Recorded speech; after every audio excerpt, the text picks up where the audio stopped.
এই ভবনদী কিভাবে পার হতে হবে। আমার হরি ঠাকুর এসেছিলেন গার্হস্থ্য প্রশস্ত ধর্ম জগতে প্রচার করার জন্য।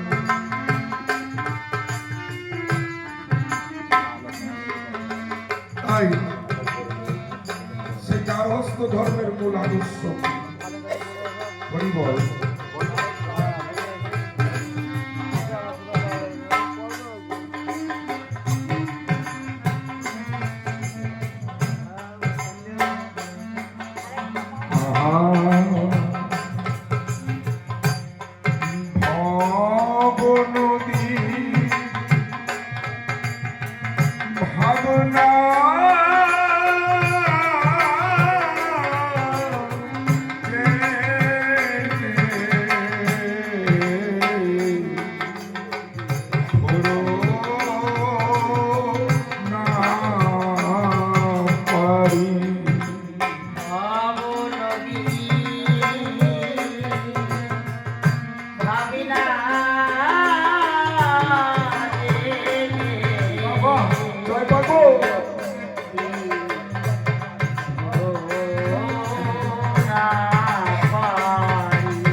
এই নদী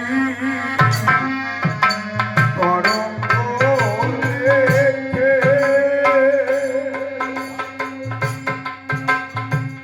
ও কত যোগী ঋষি ভাবতে বসি কিনারায় থেকে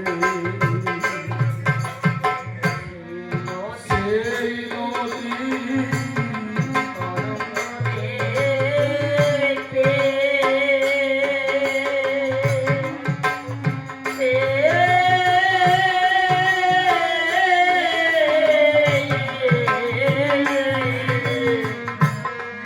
কত যোগী ঋষি ভাবতে বসে কিনারায় থেকে ও তারা চেয়ে আছে ঊর্ধ্বমুখে তারা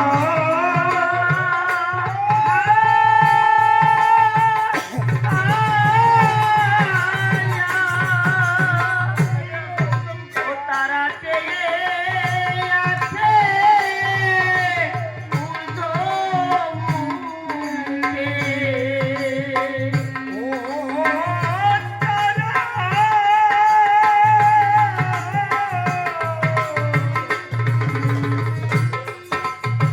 ও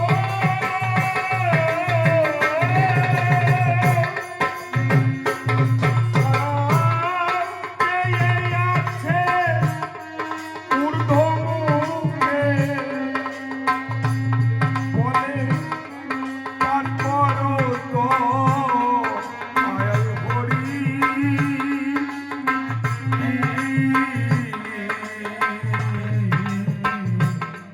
করুণা পানি ও তারা চেয়ে আছে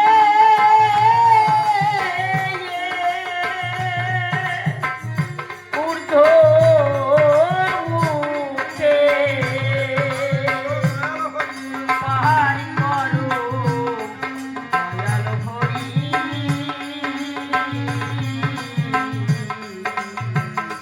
করুণা পানি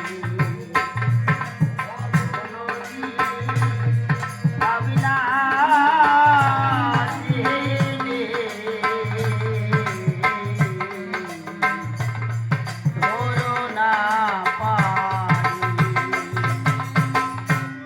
বাবা কি বলছে ভবনদী কোনটা যা আছে এই বিশ্ব ব্রহ্মাণ্ডে তা আছে এই দেহে ভাণ্ডে এই দেহটাকে ভবনদী বলছে এই নদীর ভাবনা জেনে যদি পাড়ি দেওয়া হয় ওই নৌকা কখনো পাড়িতে উঠতে পারে না বাবা আমাদের দেহের ভিতর নদীর ত্রিবেণায় তুফান ভারী দেখো মন ব্যাপারী বলছে দেখো সামাল সামাল মন ব্যাপারী ব্যাপারীকে যিনি ব্যবসা করেন ব্যবসা করতে এসেছি এই নদীর ত্রিবেণায় তুফান ভারী কোথায় আমাদের এই কুলকুণ্ডলী শক্তি থেকে এই সহস্রদ্বার পর্যন্ত এটাই হচ্ছে ভবনদী ঊর্ধ্বমুখী হয়ে যেতে হবে আমাদের এই নাভি বেষ্টন করে তিনটে নারী আছে যার নাম ত্রিবেণী বলছে এই ত্রিবেণীর নাম হচ্ছে কেন গৌরী চন্দ্রবশী সুরমা এই ত্রিবেণী এড়ানোর পরে প্রেমের জোয়ার পাওয়া যায় প্রেম অত সহজ নয় বাবা তাই এই নদীতে নামার আগে কত যোগী ঋষি কিনারায় বসে হরিকে ডাকছে তবুও তারা পার হতে পারছে না কিন্তু যারা এই নদীর ভাব জানে না তাদের কি বলে সায়রের বিয়ে তাই মহাজন কি বলছে যত সব সায়রের মেয়ে নদীর ভাবনা জেনে বাধা দেবে যেতে দেবে কত সব আরে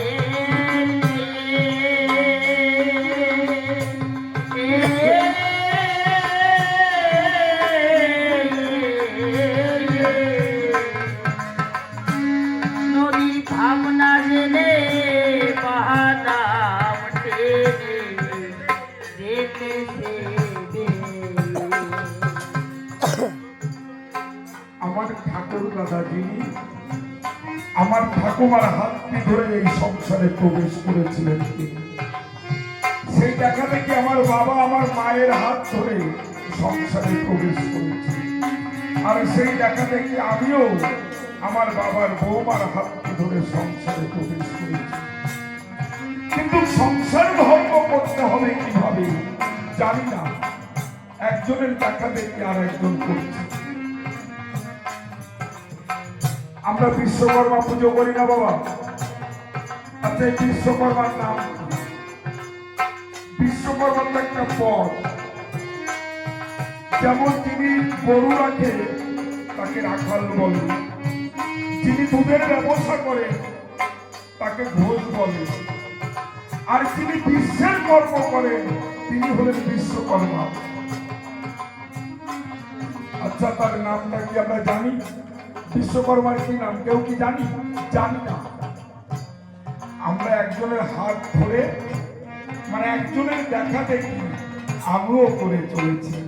সায়ারণ নিয়ে কাকে বলে? যেমন আগের নৌকাটা যেদিকে যাচ্ছে পিছনের নৌকাও সেই দিকে চলেছে, কিন্তু এই নৌকা নদী দিয়ে চলার সময় তার একটা পথ আছে। যদি ঘোড়ায় করে যায় ওই নৌকা কিন্তু ঘোড়ায় তলিয়ে যাবে। তাই মহাজন কি বললে? যত সব সাগরের নিয়ে নদীর ভাবনা জেনে বাদাম টেনে যেতেছে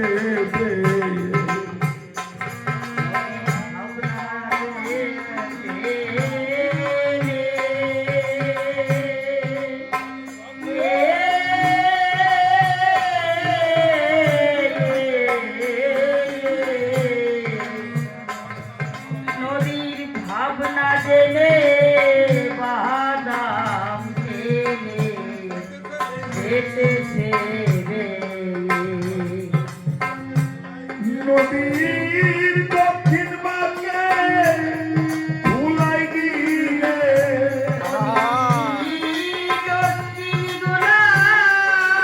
ভুলাই গিয়ে এই ধুলা বলে কাকে বাবা? আসতে এইখানেই তত্ত্ব কথা। এই ধুলা বলে কাকে? আপনারা জানেন যে যে নদীতে প্রখর স্রোত, সেই নদীর যখন দুকুল ঘুরে যায় মা, ওই নদীতে তখন ধুলা হয়। ওই ধুলায় যা পড়বে তলায় নিয়ে চলে যায়। কবি কি বলছেন? নদীর দক্ষিণ বাঁকের ধুলায় গিয়ে। পৃথিবীর যেমন 10টা দিক আছে, এই দেহেরও 10টা দিক আছে। পৃথিবীর 10টা দিক কি? পূর্ব, পশ্চিম, উত্তর, দক্ষিণ, ঈশান, অগ্নি, নৈরিত, বায়ু, অধ, ঊর্ধ্ব। তদ্রূপ আমাদের দেহের 10টা দিক। তাহলে নদীর দক্ষিণ বাঁকটা কোথায়? এই নাভির নিচের অংশটাকে বলে দক্ষিণ বাঁক, এটা দক্ষিণ দিক। কণ্ঠের উপর অংশটা হচ্ছে উত্তর। এই নাভি থেকে ডান পাশ হচ্ছে পূর্ব, আর এই নাভি থেকে বাম পাশ হচ্ছে পশ্চিম। এই পূর্ব, উত্তর আর পূর্বের এই কোনাকুনি হচ্ছে গিয়ে ঈশান। এদিকে হচ্ছে গিয়ে অগ্নি, নৈরিত, বায়ু, পিঠকে বলে অধ, আর বুককে বলে ঊর্ধ্ব। এই 10টা দিক। কি বলছে? নদীর দক্ষিণ বাঁকের ধুলায় গিয়ে সাত করে ডুবাচ্ছে সাধের পুরী।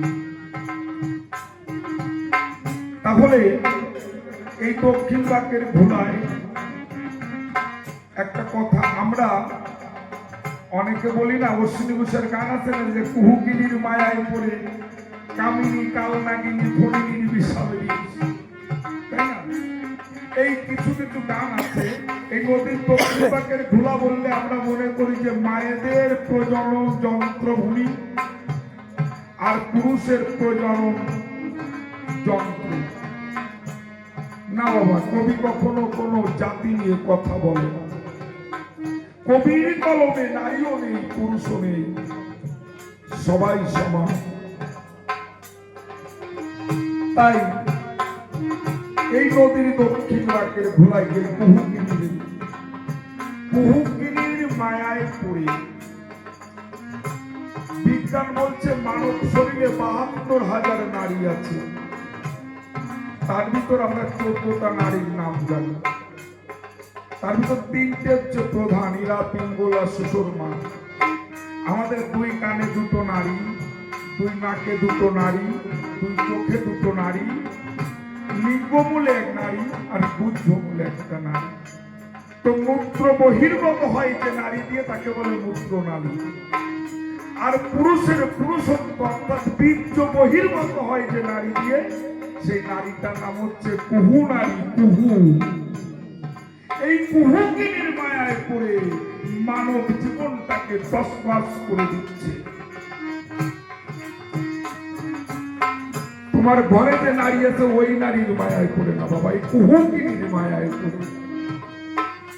তাই তো মহাজন বললেন, ও নদীর দক্ষিণ বাঁকের ভুলাই গিয়ে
কবি কি বলেছে বাবা? বলেছে ৭ করে ডুবাচ্ছে সাদের তরি। আমি তো নৌকা বাইতে জানি না বাবা, আমি নৌকা বাইতে জানি না। যদি আমার নৌকা কখনো ধুলায় পড়ে তলিয়ে যায় অপরাধ নেই, কিন্তু যদি আমি নৌকার পানি, নৌকার ডানি পাড়ায় ধরে তলায় দিই তাহলে অপরাধ আছে। তাই কবি বলতে ইচ্ছা করে অর্থাৎ ৭ করে সাদের তরি ডুবাচ্ছে। মহাজন কি বললেন? প্রতি মাসে ছোটে নদীর বান, ও কত ধনির ভরা যাচ্ছে মারা করে সাবধান। জয় বাবা, জয় বাবা।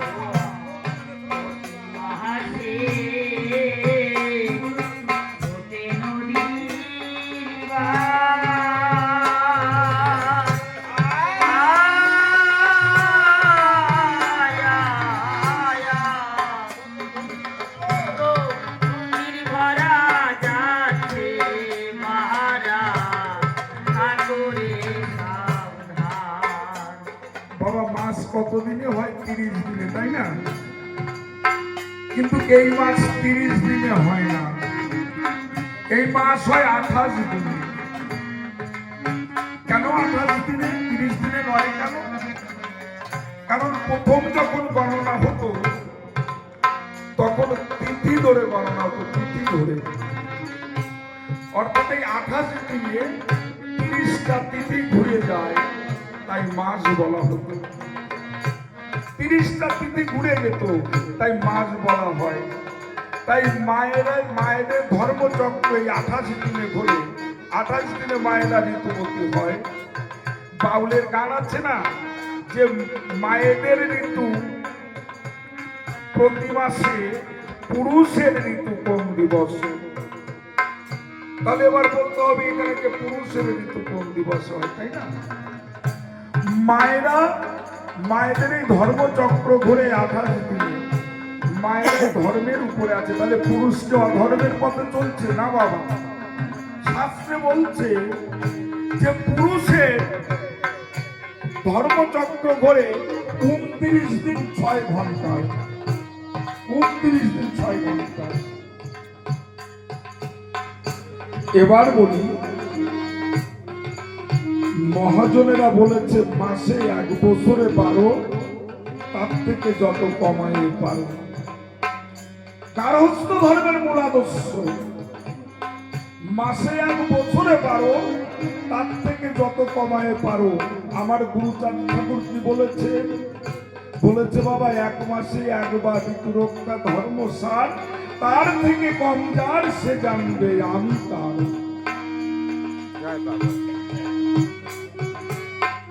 তাহলে আমার মাসে ইনকাম কত? 15,000 টাকা। আমি এই মাসে খরচ করলাম না, সামনের মাসে ইনকাম যখন আসবে 15,000, তাহলে নগদ আমার হাতে 30,000। কিন্তু আমি এই মাসে যদি সেই 30,000 টাকা খরচ করে ফেলি, তাহলে সামনের মাস চালাতে গেলে আবার 15,000 মাইনে পাবো, তারপরে চালাতে হবে, তাই না বাবা? আমরা যে খাদ্য খাবার খাই, সেই খাদ্য খাবার থেকে আমাদের শরীরে রস, মজ্জা, রক্ত, বীর্যের সৃষ্টি হয়। 29 দিনের খাদ্যর খাবারে একটা মানুষের শরীরে 15 গ্রাম বীর্য হয়, 15 গ্রাম। আর একবার নারী পুরুষের জৈবিক মিলনে 15 গ্রাম ক্ষয় হয়। তোমার সারা মাসের ইনকাম একদিনে ক্ষয়। যদি তুমি একদিনে ক্ষয়ও করো, তাহলে বাবা সমানে সমানে থাকবা। তাহলে তার থেকে যদি বেশি ক্ষয় করো, তাহলে বাবা দিনায় জর্জরিত হয়ে যাওয়া। আমি বোঝাতে পারছি? তাই